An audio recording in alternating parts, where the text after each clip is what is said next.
Greetings friends and family. It is David back again with another video. Welcome back to the David Views Movie Journals channel, where Film Art Appreciation Day never stops. Okay. It's actually Monday now, but it was Sunday when I started upon this little adventure of some movie watching. I watched 3 different films, and I regret to say that I have misplaced my movie ticket stub for Good Boy, which really bothers me because I keep these things and I usually display it at some point during my review, but unfortunately I can't do that because I misplaced it. I still have my ticket stub for The Smashing Machine and Coyotes with Justin Long. Oh well, it is what it is. I'm here to tell you what I think of the movie Good Boy. Now, oh my goodness, what am I looking at here? Oh, that's a completely different kind of movie. I thought for just a second there was another movie from a POV of a dog called Good Boy. No, that's a very different movie that's popping up from 2022. On my little screen here. I'm looking at my phone to make sure I get a few of the details right. The director is Ben Leonberg, cool name, and the genre is horror, according to the internet here, and that man is in the movie. The director is the owner of the dog, I kid you not. You find this out after the movie ends, or the story that is. I have to preface it that way because after the spoilers, by the way, big time spoiler alert. After the ending of the film, it's not 2 or 3 minutes of credits, if that, when the director, who's also the actor that you see in the movie as the dog's owner, Indy's the dog, talking about how the movie was made. And this was some of the most interesting stuff in my theatrical experience for Good Boy. Now, I made a little reaction video while I was in the theater waiting for The Smashing Machine to start that I'm going to add to the end of this little review, and we'll end with that. But we'll save that for the very end. What I want to say, just to begin this little review, and I'll try not to be too long with it, folks, is this movie wasn't what I thought it was going to be. I know it was horror, and I knew it was from the point of view of a dog. I thought when I first saw that trailer, this is intriguing to me. This is a neat idea. This will be good. Not a lot of stuff like this has been done. I mean, where the whole movie is from the point of view of a dog or any other animal for that matter, but Good Boy. I mean, just think of that theme on the poster. Trust his instincts. It's genius. It's a genius idea. And this movie, I know I kind of poo-pooed it a little bit in the little reaction video that I made that you'll see at the very end of this video. But the more I've thought about it, the more I'm just accepting of what it was. And it was a very worthwhile piece of film. And let me spend the next few minutes telling you why. I will say this, just to keep going with the point about how it's not what I expected. This is not really like a horror story, just so you know, if you haven't seen it yet. Maybe if the way I describe it, you realize you're kind of like me, the way you were interested in this movie and the way what you were expecting going in. For me, describing it the way it actually is, maybe you'll have second thoughts and not want to watch it. I hope not. I hope that if you wanted to see it, that you'll go ahead and see it, because it's worth a watch. But it is slow in points. That's got to be said right out of the gate. And there's never any real closure as far as why the theme, the horror theme, and the idea that this house that this man has inherited, this young man, he looks like he's between 30 and 40 years old. He's a young man, and yet, and he's the owner of the dog, but he's clearly dying, and you really you come to terms with that maybe a little than halfway through the movie. He is coughing up blood, and he has a wheezing cough, and he becomes agitated at times, and he even takes his anger out on the dog at one point, and he got angry at the nurse who was kind of short with him, or the doctor who wouldn't let him be a guinea pig for certain experimental drugs that maybe would have helped him, because it's too late for him to be accepted into the program because his disease, whatever it is too far gone. And you feel for the guy, and then you realize why he's angry with his dog and why he's taking it out on him. Usually it goes along with the theme of you hurt the ones you love because they're the ones closest to you. So that even though it's not cool when he gets angry and shoves the dog around a little bit at one point in the movie, you still feel for the guy. At least I did, because it's like, this guy doesn't know what to do with his emotions. The only other person he has in his life who is contacting him is his sister, and he's even pushing her away because he doesn't want to accept what's happening to him. And who would? You never see anybody's face. It's another artsy-fartsy thing about this movie, which I do love because it is from the point of view of the dog. And so you don't want to get wrapped up too much in people's faces. And yet, when you think about a dog, you've heard before how dogs can remember faces. And so, really, it kind of, maybe in a way, a roundabout way, a very roundabout way, it kind of hurts the movie as far as what we do know about dogs. They know faces. And like 2D imagery, they identify it quickly and so forth. But it's the more I think about it and the more I have time to digest the movie, I saw it like 6 hours ago, it's worth a watch. It's entertaining, and it's a neat little piece of film that is artistic, and I'm glad I watched it, even though it's not what I expected or maybe even really what I wanted going in, because as I say in that little video that you'll see at the very end of this, I was expecting for the dog to be some big hero in the end. That's just the way my mind works. But this is more of a thoughtful think piece, if you will. It's more, it's artsy. It's very artsy-fartsy. It's more of a video, a movie that would be made for like a film school project, if you ask me. That's just the way I think of it, than like a big motion picture event that people would be drawn in because people love their dogs and their pets, and to see a movie completely from the point of view of a dog is just, it's a very neat idea, and if it's well executed, it absolutely could do really well and entertain the masses and be something very memorable, you know. And this movie, at least it is for me, because I was so interested in watching it. It's going to be something that sticks with me forever. It's just getting to that part that's maybe 75% of the way through the film was almost agonizing at points. I've never heard so many people sigh, like huffing, almost like a dog, like in my life as watching this movie.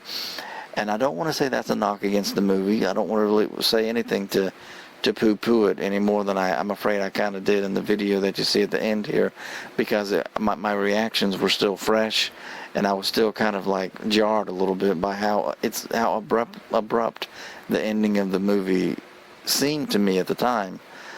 And yet, the more I think about it, I'm just accepting of the type of film that it is, because everything has to be categorized, and I try and place movies exactly where I think they belong, just like every man or woman has a certain kind of personality, and whether we like it or not, we're going to be categorized, and that's what you got to do with movies too. This is obviously horror, and yet there's also quite a bit of mystery in it as well because of the way it ends. I'm going to go ahead and say it. Who is this mud monster looking specter? And again, I'm asking this for the people who maybe have seen the movie already now. What was that about? I don't know. Because the movie starts off, let me start at the beginning. It starts with the dog already looking like he senses something that can't really be seen by the human eye, the naked eye. Is like he perceives something near that's not that maybe shouldn't be there. And the way that room looked, it looked like it was in his apartment or something. And this is the part of the movie before the owner of the dog, I forget his name, but before he moves out against his sister's wishes to a house that was his father's before his father died mysteriously. She says it's haunted, he says it isn't, and there are all these VHS tapes of just old movies. I think the guy says at one point crummy horror movies, but also VHS tapes of the man that he recorded of himself just hanging out at his house. And an odd thing about it to me is like, okay, is it like we're all living in a movie? Because as you see on this TV, it looks like a black and white TV almost, or just poor color grading on some old VHS or something, I don't know. It's like they're watching one VHS tape after another as they're hanging out there. There's no power in the house. The owner has got an electric generator cranked up, and the only other person that you see is the neighbor, who's dressed in Navy fatigues. Not Navy fatigues, hunter's camouflage, and I do mean the leafy kind that looks ridiculous any other place, but sitting still in the bushes. He means well, at least that's what I got. Maybe I'm missing something big time, and that he's actually some sinister part of it that I didn't pick up on, or some I don't know. But the movie starts with some heartwarming video, and you realize at the very, very, very end of the film that's actual video of Indy growing up, how his owner got him, how he's had him years through thick and thin, man's best friend. Some great little videos of his family, or his pet, because he's got nobody except his sister in his life apparently. And yeah, it's just a neat thing. But then it immediately flips over to like the dogs in the room, and I could swear that was like an apartment room with the way the window looked and the way it looked. Like it seemed like that view would be out to like a spacious across the way to another building, like in a city or something. And the dog is, you see the owner like hunched over, but it's blurred, and it's a very creepy looking image the more I think about it, because the dog, it's like trying to alert him to something. You know what, maybe I'm actually realizing something after the fact here. Yeah, you know what I think I am? I think it's becoming clear to me. He's hunched over, and the phone is vibrating and buzzing a little bit with like an almost silenced phone call coming through, and it's his sister, and you see blood trickling on it. And then you look up, the dog looks up, and his owner is bleeding out of his nose, maybe out of his mouth. That's how progressed his horrible condition is, whether he's got esophageal cancer, gut cancer, I don't know, lung cancer. He's coughing up blood in this movie. He's clearly in like phase 4 of some dreadful disease, and you just feel for the guy. But at the beginning, you just kind of creeped out, like, what is going on? But the thing is, what I think just finally just clicked in my mind was how shortly after that, when he's driving out in the dark, in the rain, and Indy's in the truck with him, in the little Envoy-looking 4-door Jeep-looking vehicle, he gets to a locked gate, and you're thinking, what's this about? Is this guy going to break into something? But you don't really know yet. But then, since you realize he's got a key to everything, oh, this is his place. He just hasn't been out here for a good long while. You see a specter, like a silhouette of some, like a man just standing perfectly still, maybe 20 feet behind the car in the dark, and the dog's looking at it, and he's kind of wary of it, but he doesn't bark. So many instances in this movie, he just doesn't bark, and there were just so many times where I was thinking, come on, pup, you ought to be showing more. You ought to be giving us more than this. I would hate for anything close to like this be real. Obviously a haunting, and the dog isn't going more insane than just these kind of curious, innocent looking eyes, this like he's aware something's going on, but this perplexed look of curiosity that he has on the dog's expression from most of the movie. But yeah, it's clicking with me now that this really is like a poetry movie of sorts, where imagery is just kind of collaged in certain points and you just have to interpret it. I guess this is my interpretation. When you hear her talking to him like the dogs, they can sense things, and he's so then again, who wants to believe that they're dying, and who really wants to talk about it if they are in stage 4 cancer and they know they may not be here much longer, and they're going to try and he's going out there to this house to maybe try and find some peace, some fresh air, maybe try and find some reason to keep going. Maybe he hopes it'll have some kind of healing effect on him. That's all you can really think that this man is thinking. And he's got his best friend with him. He's got Indy, his dog. And you never see the guy's face, and it's such a neat decision to make, because in this movie they want you to be focused on the dog and the dog's reaction, and it is really good in that respect. But when she says dogs can sense things like they can sense, she even said like paranormal stuff, like spirits. She basically intimated that, like she indicated, and the guy's all pessimistic, like there's no such thing, and you're acting, you sound kind of nuts or however. And he said he basically resented her calling him so much, and basically at one point became so frustrated and angry a couple days later whenever she was calling him again, that he said, just let me be out here for a while, just leave me alone. And again, you feel for the guy, but at the same time it's like, you do not want to shut out everybody, man. Come on, who else do you have in your life? But now that I'm thinking about it, the way this movie really does seem like a collage of sorts, and you're left to interpret it. When she says they can sense things, and she was also talking about his health, this whole thing, as I think about it now, it is ambiguous, because on the one hand, and it's so annoying. You know what? The more I think about it, the better this movie is getting, at least in an artistic, you figure it out, you apply your own thoughts to this kind of way. I'm liking it more and more, because when she says a dog can perceive things about your health, that maybe you should go see a doctor, maybe you're coming down with something.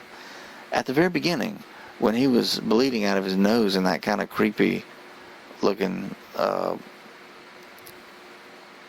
visual, because it's blurred behind and he's hunched over like, is he dead? Anyways, he was looking off in the corner like something was off, like wherever they were before they got to the haunted house that was his dad's or whatever, if it's haunted. That's the thing I'm getting to here.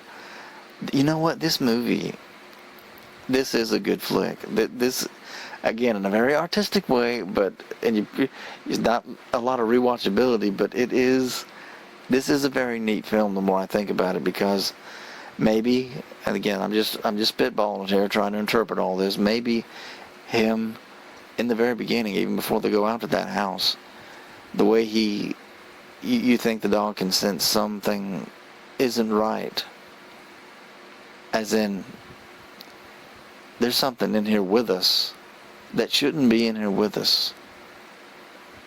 And it's, on the one hand, this is like a horror movie. It's like Ghost. This place is haunted by the spirit of something. Was somebody murdered here or some such thing? Or is it the ghosts of his family or whatever it is? It's like there's something maybe demonic here. But really, the more I think about it, I think, at least my interpretation is, the dog senses something that shouldn't be, and it's in his owner.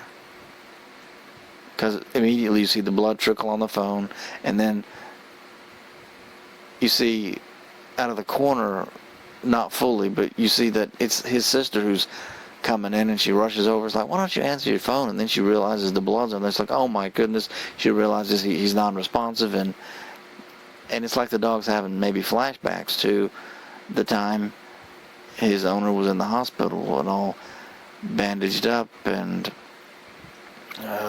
had to have some kind of surgery, or is sick. That maybe that is the interpretation. That maybe the whole thing is about his owner is suffering from some disease inside his body that's killing him. And so the entire thing, the whole hour-long escapade of what happened to this and how the dog just seems so wary and so out of sorts, is because he knows his owner is dying. And then the thing is, the whole movie throws you with all this stuff about how his father went there and died. And you see images in the dog's mind of him with the same haunting cough and wheezing and then spitting up blood. And I guess this is it. I'm going to die out here like all my folks did before me. And is it just the idea of we all have to die? That we all go the way of all the earth, as King David said, that we all have to expire? And all this is the dog's emotions, because we do know animals have emotions, not human emotions, but it is emotions, and the dog is trying to process it all. Because again, you see in the very beginning, this dog was raised by this man from a pup, and so he is fully bonded to him. And to see him knowing that there's something not right, there's something not right with his owner, that it's like he's being haunted, or like something's after him. It's the disease. Perhaps that's the interpretation. Because I tell you what, this movie, again, I'm not kidding. People were sighing like, is anything going to happen? Because every time there was like a really tense little scene, and this happened 3 or 4 times, where you think something is going to happen, but it wasn't anything really big, and this movie wasn't even big on jump scares. It was just this like flashback to a past dog who also died. Like Indy will have to die one day himself, but the movie leads you to think it was the dog of the owner's father who became trapped under the closed doors of like the cellar room. And because you hear the neighbors say, yeah, after your dad died, they never did find out what became of his dog. Well, you see a almost completely decayed skeleton of a dog at the end. And again, the mud monster looking specter, that was a neat thing, but it's like, what was that about?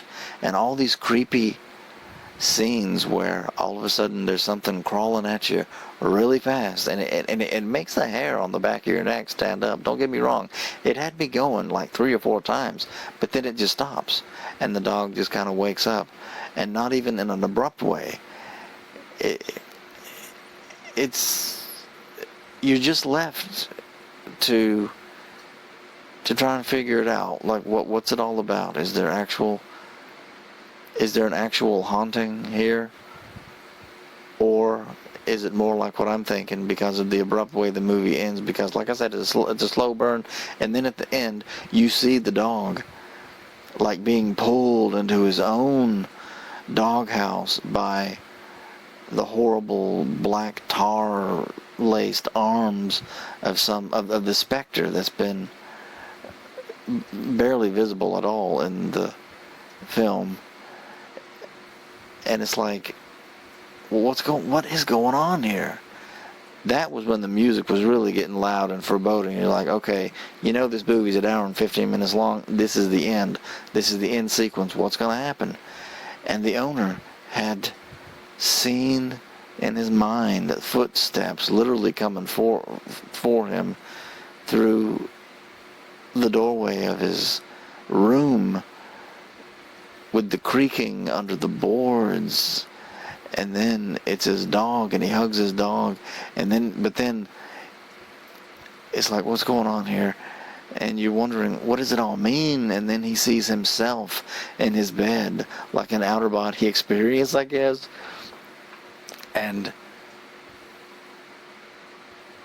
what happened was, how did that dog escape again? Because his owner had chained him up, and he sounded almost like a different person, like just so resigned and miserable when he said, "I told you to stay here," as he cranks up the generator for the third time, because this house has no electricity, only the generator, as it goes out, and there's motion sensitive lights that come on, I guess. But this was an interesting film, and it is left open to interpretation, a lot of it.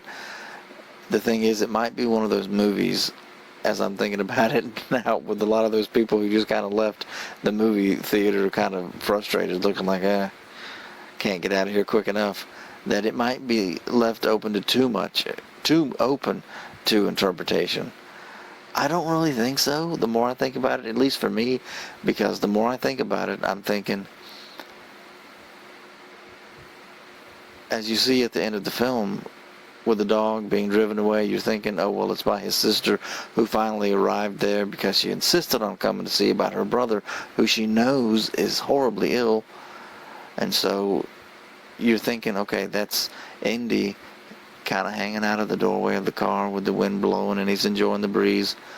And that was the ending of the movie. But in between that and seeing him being drugged over by the chain that his master put on him into his own doghouse by hands and arms that are coming out of the ground, you're thinking, this is some wild junk. But what is going on here? Is this an actual ghost story? How do we resolve this? How do we beat this thing? Maybe we should just leave this house. How about that, owner? How about that? But then it's like the dog, who was also a retriever, but he had a little bit more of the fluffy fur. It was the dog of the owner's father. He bolts out of the darkness and slams into the doghouse, and that's how the dog, it was jolted so much in this. Was that in the dog's imagination that happened? He's suddenly free. He's still got the chain dangling from him, but it's like, then he goes and he dives into the cellar just right before his the door shuts, because his owner had in fact been captured. Like the specter had jumped down on him in the corridor after they had their little warm moment, when he was thankful for his dog, and he was thankful that he was his friend and that he wouldn't run away. And now he's been brought down into the bowels of the place, and you see just for a second halfway through the movie, it's like, okay, what was this, a mining accident? Because you see some stuff falling through a wooden shaft, and it's like, okay, what was that? What is this? And then at the very end, when the dog gets down there and he braves, literally he has to like stop and get his courage to walk over the skeleton of the dog who died before him, and then he's looking into the darkness and he can hear something going on in there, and he knows it's his master, like struggling with something, fighting off this demon or whatever it is that had captured him and drug him down into the darkness. He goes in there, Andy goes in there, and he drags his master back out. But then it's like something's actually forming, like out of nothing, like out of the air. This thing is being conjured up, and then looking at his master, and his master is then all covered in the mud. And not because the dog had drug him through some mud. No, he had been taken over by this thing. Yeah, the more I think about it, yeah, that is what this movie's all about. Because you don't see the specter anymore after that. It's all over his master. This blackness, this thing that took him over and was taking his master away from him. And I'm sorry, man. I'm almost on the verge of tears just thinking about this, because the more I think about it, this is some good junk. This This was a good movie. The final thing he says, and I'm like, this can't be the end of the movie. No way this is ending like this when I was watching it in the theater. But the more I think about it now, it's like when he said, I'm trying not to cry here, when he said, I might have to pause this recorder here, man. Shoot. He said, he didn't say you're a good boy. He said, you're a good dog.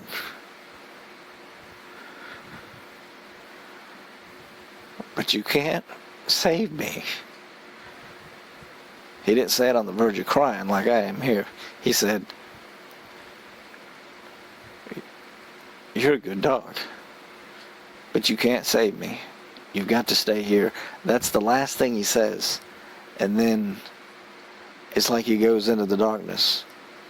And his dog stays. He obeys his master. And he's just looking into that dark shaft. And then you see the doors open up, and it's like his sister arrived. You don't see her, just like you don't fully see anybody's face here in this movie, but she's gasping like in a shocked voice because she sees the skeleton of the dog who had died in there. And she says, come on, boy. Come on, boy. We gotta go. We gotta get out of here. We gotta go home. And it's a neat little scene where you see Indy, which, by the way, you see Indiana Jones and the Temple of Doom on that VHS and movie, that TV screen several times in this movie. It's a neat little joke. Indy's looking up through the doorway. You see him from the side, and the light shining down onto him. And he pauses. He hesitates for like 10 seconds before he decides to go up, and he just skips right up there like it's time to go. It's time to go. And part of me actually wants to think, okay, did the dog also die? And that was actually his own skeleton? Or what? You could interpret this so many different ways. But yeah, that's what I'm thinking this whole thing was about. It was about the dog processing the fact that his master was dying. And his master went out to this house to try and find some peace. But there was still a haunting that was going on, not necessarily because of some ghosts and goblins. And everybody in his family, every male, I guess, eventually goes to this house, and they get tormented to death by, or choked out, who knows what's going on, by some specter from the past or some such junk. Nah, whatever happened to his dad, how he died, maybe of the same disease that perhaps he has. Maybe it's a hereditary disease that they die from. It's a horrible thing to think about, but that's what this movie was about. The dog processing the fact that his owner was sick and getting sicker to the point of death. And yeah, that's I really didn't think I was going to almost start crying thinking about the end of this movie, but yeah, this was very, very interesting. This was a very neat flick. And then, well, I don't want to talk anymore about what I already gave a little reaction. I'll add that video to the end of this video here in just a second, so that you'll see what my initial responses were right after I just saw this movie in the movie theater. I'm thinking big time different about it now, but yeah, this was a very neat movie, and good on the director for making such a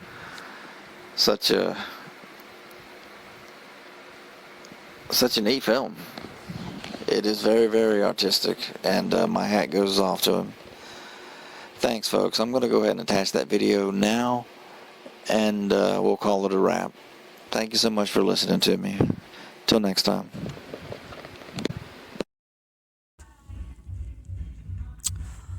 Well, hello. I am just sitting here waiting for the Smashing Machine starring Dwayne "The Rock" Johnson to be cranking up here, but it's like 20 minutes yet.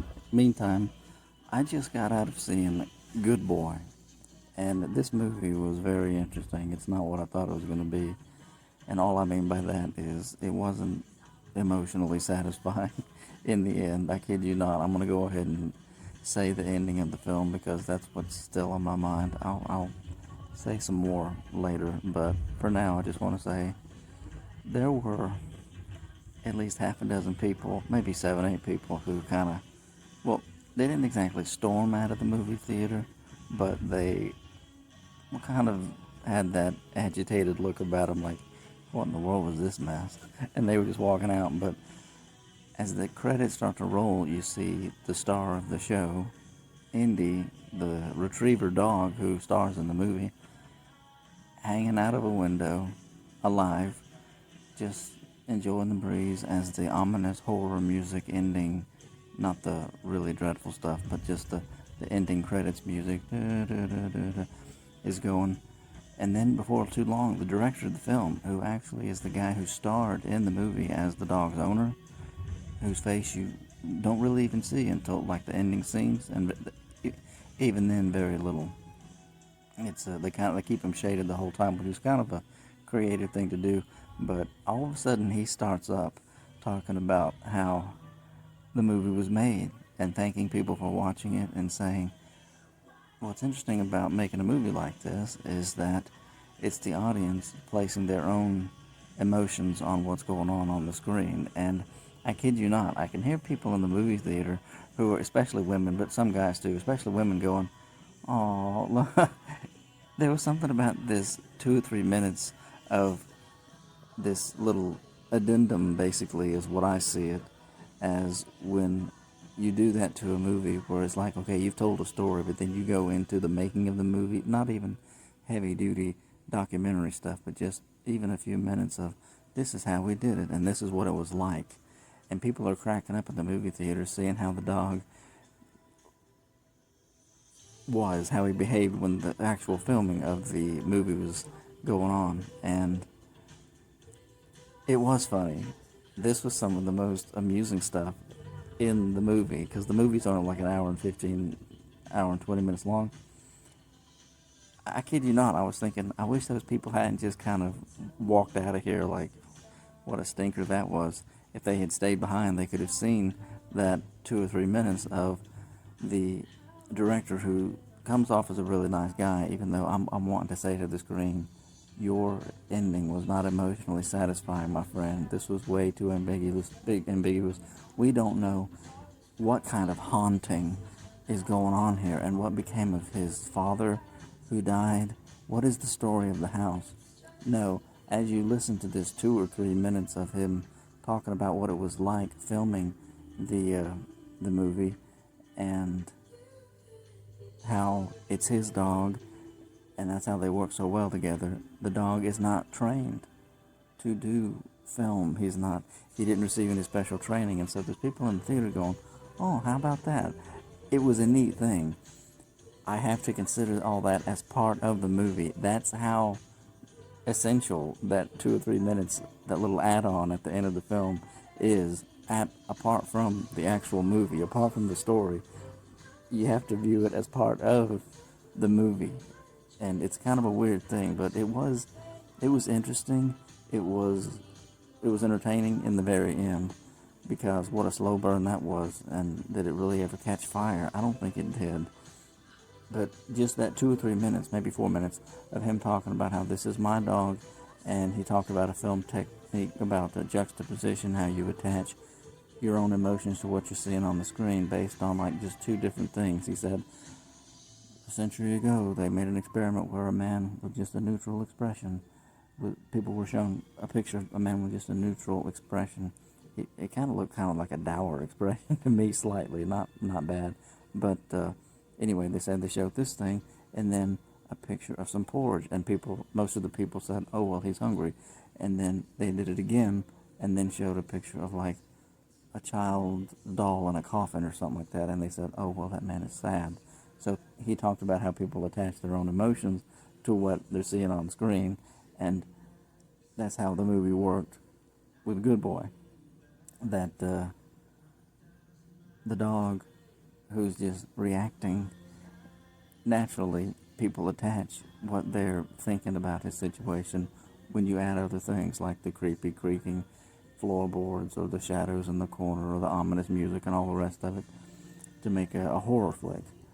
But when he said, my dog has no special training, he's just my dog, we made this movie over more than 3 years in our own home, I thought, well, that is neat. That is, at least that's something, because the way this film ends and the actual story of it, just, I was thinking, I kind of regret watching this movie now, because as it was ending, I'm like, yeah, this is the end. And as you see the dog driving or riding, and you see him in the passenger seat with his head out the window enjoying the breeze, I'm thinking, this was such a missed opportunity. I wanted some doggy heroics in the very end of this thing, but hey, at least we have Beethoven, right? But that's not really the kind of movie it was. This was more of like a what's possible with film, like a film school experiment type movie, and not what I thought it was. But hey, that's on me. Maybe I could have done more research and decided against watching it. But no, I'm glad I watched it, because I kid you not, the people in the audience, and there must have been 20 people in that theater with me, who were like, their mood changed. I kid you not. That's what film can do. From when they saw, maybe that's part of his experiment, I don't know. From when they went from, man, what kind of an ending is this? And the lady in front of me was shaking her head, and it must have been her husband next to her. And she wasn't pleased with the movie. I just know it's like, what was that?